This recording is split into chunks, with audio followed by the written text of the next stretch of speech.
انا انسان عادي، او على الاقل كنت فاكر كده. كنت بنام كل يوم بشكل طبيعي، لكن بقالي فترة بحس ان في حاجة مش مظبوطة بتحصل وانا نايم. كل ما اصحى الاقي حاجات صغيرة متغيرة، مفاتيح مش في مكانها، او الكوباية فاضية، الساعة متأخرة كمان 3 دقايق بالظبط. بس الغريب، انا متأكد اني ما عملتش اي حاجة من دي.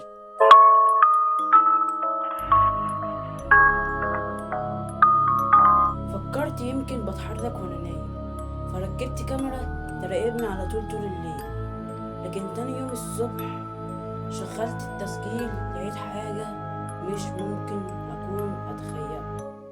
وأنا نايم على السرير، لكن في نسخة تانية مني قاعدة باصة للمراية وبيتكلم بصوتي، والكلام اللي قاله كان: أنا مش هو بينام وأنا اللي بص. من وقتها حياتي بدأت تتغير.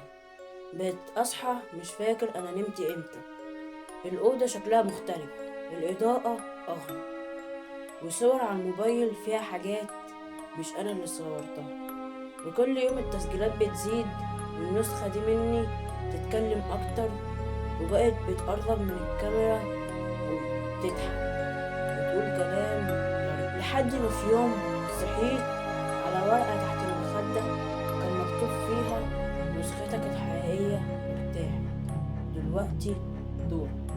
جريت على المراية باصص على انعكاسي ولقيته بيبتسم، بس أنا مكنتش بضحك. وبعدين لاحظت حاجة غريبة جدا: انعكاسي بيتحرك بعدية بثواني، وبيغمز وبيرمش وبيضحك لما وشي عادي، كأنه مش بيقلدني، كأنه بيقولي. بس اللحظة اللي فعلا كسرتني لما التليفون رن وبصيت على الشاشة، لقيت الاسم: أنا الحقيقي. من يوم ده ما بقتش متأكد مين اللي بيصحى الصبح، أنا ولا النسخة اللي بتراقبني. وأنا وصلت للنهاية، فأنت واحد من الناس اللي لسه صاحيين يمكن. ففعل الجرس واشترك في القناة واعمل لايك. ولو القصة دي خوفتك، اكتبلي في التعليقات ايه أغرب حاجة حصلت لك وانت نايم.